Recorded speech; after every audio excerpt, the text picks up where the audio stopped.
Hi everyone, this is Laura from Far-Flung Travels. You may be wondering why I'm standing in front of my car. Well, I'm going to answer that question. I went on a road trip this summer and there wasn't enough space in the car for a family of 3.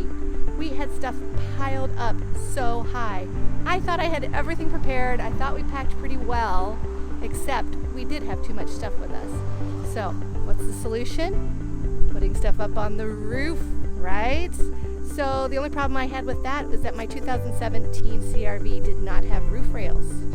So I ordered them on Amazon and I just got done installing them, and now I can show you exactly how to do it. Well, okay, don't do it exactly the way I did it, because I don't know if you noticed, I'm a travel journalist. I am not a mechanic.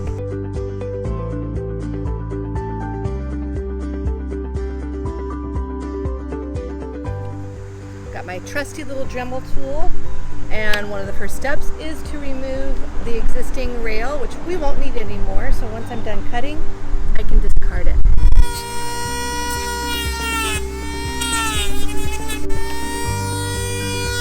Woo! So I made my cut here, but you see there are several clips that run down the length of this channel for the roof rail, and they need to be removed.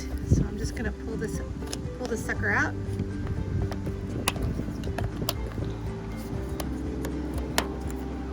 This is a little plastic pry bar that is going to come in handy. Now, you don't need these pieces at all. They can be discarded.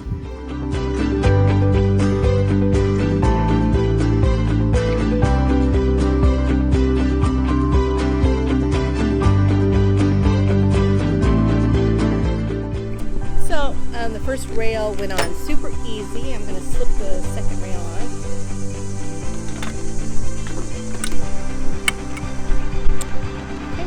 Once I got that lined up, then it's just time to take these and screw them down. Here is the instructions for installing the crossbar, and now I can go car camping and have lots of extra room inside my vehicle. I'm so excited! Now I have to start planning a trip.